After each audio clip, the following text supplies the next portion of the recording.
What's up everyone and welcome back to the MMA Zone. Today, let's get started with Israel Adesanya reflects on fight-ending sequence versus Pereira. In the main event of UFC 281, Israel Adesanya and bitter rival Alex Pereira met in a highly anticipated trilogy fight. After losing the pair's first two meetings, Adesanya was eager to avenge the losses to the former two-division Glory champion. Throughout much of the fight, Adesanya seemed to be getting the better of his opponent, sticking and moving while keeping his range. According to the judges' scorecards, going into the fifth round, he was actually winning the fight. With that said, when Pereira came out aggressive in the final round, it seemed as though Adesanya was in over his head. As the challenger pressed forward, the last stylebender found himself in trouble when a flurry from Pereira put him down before finishing the fight.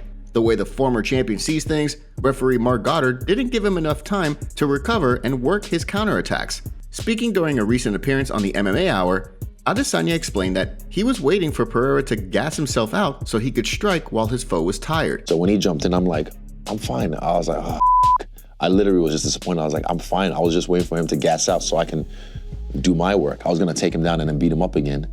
The stoppage has raised quite a bit of conversation regarding early stoppages versus late stoppages. On one hand, many want referees to protect fighters from unnecessary damage. On the other hand, sometimes preventing that damage results in a stoppage that seems somewhat controversial. For what it's worth, UFC President Dana White agreed with the stoppage. Although he acknowledged that Adesanya obviously wasn't out cold, he thought the last stylebender looked pretty hurt. After the fight, middleweight Sean Strickland, who was knocked out by Pereira earlier this year, congratulated the scary champion on his win. During the course of the interview, he explained that prior, Dana White gives update on Francis Ngannou negotiations. The return of UFC heavyweight champion Francis Ngannou has been a long time coming. After unifying the heavyweight championship by defeating former teammate Ciryl Gane, Ngannou's status as champion was put into question. Although he was now the undisputed champion of the division, it seemed as though ongoing disputes with the UFC could pave the way to a departure from the organization. With the potential boxing match with Tyson Fury on the horizon,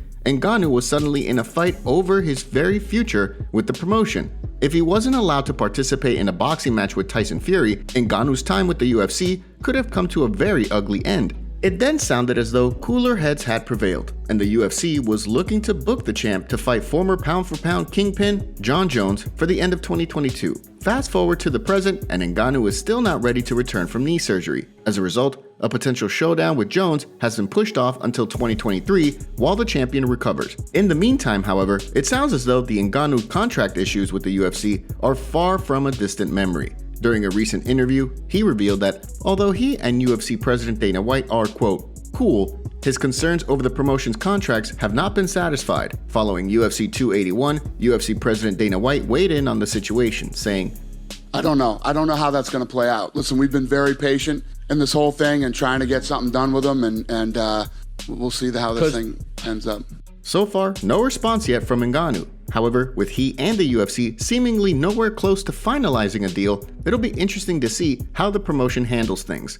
Eddie Alvarez calls for trilogy fight with Michael Chandler. Following a back-and-forth war between Dustin the Diamond Poirier and Iron Mike Chandler, UFC President Dana White took the stage at the post-fight press conference. With Michael Chandler now just 2-3 inside the octagon, many began to question what was next for the former Bellator MMA champion. At his best, Chandler is capable of producing highlight reel knockouts like he did against Dan Hooker and Tony Ferguson. On the other hand, the fan-favorite fighter has proven that he's willing to sacrifice his game plan in order to deliver exciting fights. As was the case in the fight with Justin Gaethje, Chandler's unwillingness to stick to a game plan can often backfire and subsequently result in losses. During the post-fight press conference, White was asked about a potential trilogy fight between Chandler and former champion Eddie Alvarez, who famously went to war twice under the Bellator MMA banner. Although White admitted that he had not been in contact with Alvarez regarding a return to the UFC to fight Chandler, the former champion has since taken to Twitter to call for a fight with Chandler.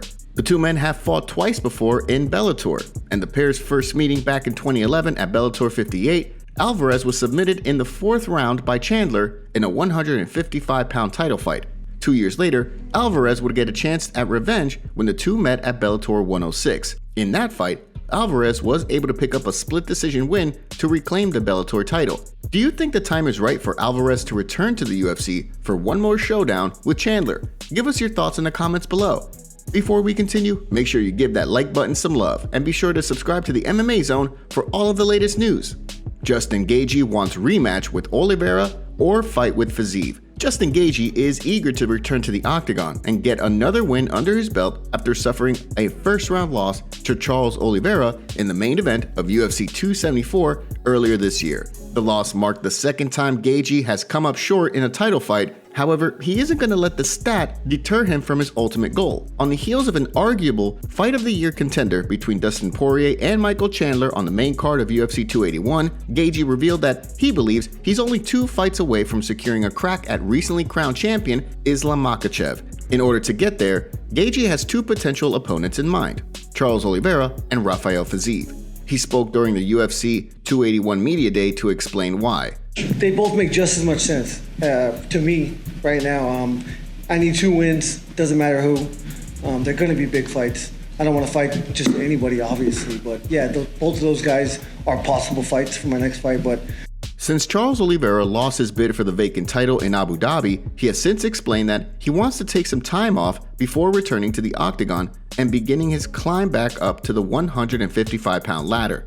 Given that he could be out for the next several months, Gaethje could find a willing opponent in Rafael Fiziev, who is fresh off a KO win over Rafael dos Anjos earlier this year. The win extended Fiziev's winning streak inside the octagon to 6 and marked his 5th straight performance bonus. Do you want to see Gaethje go to war with Fiziev? Give us your thoughts on that potential fight in the comments below. And now for our breaking news story of the day.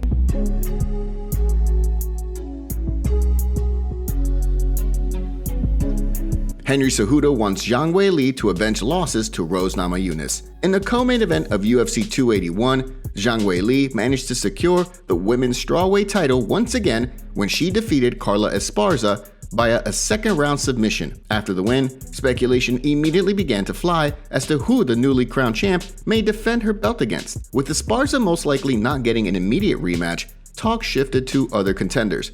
Considering the women's strawweight division isn't incredibly deep at the moment, the 2 names that repeatedly emerged as contenders were Rose Namajunas and Amanda Lemos. While Namajunas sits atop the contenders at 115 pounds, she already holds 2 wins over Zhang Weili. Given that, many have questioned whether or not the UFC would want to book the pair for a 3rd fight. As a result, a fight between Zhang Weili and Amanda Lemos seems like a no-brainer to many.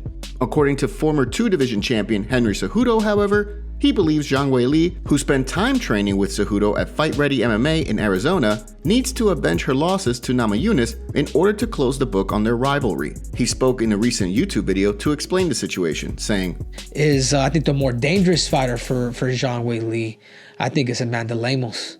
Amanda could crack because she's explosive, and I think her and Weili would be an explosive fight. But I think the better fight for Zhang Weili after this fight was maybe getting that trilogy with Rose Namajunas. I believe it was a split decision when she lost to Rose or whatever that may happen, but I think she needs to get that one back. And I think for Rose being gone that long, I think it's only going to help Weili. Only time will tell how the UFC chooses to handle the champ's first title defense. For her part, the newly crowned champion wants to defend her belt in China next year. Today's video was packed with some juicy stories from the fight world. What are your thoughts about what's going on in MMA? Don't forget to smash the like button and subscribe to the MMA Zone to see more videos just like this. See you next time.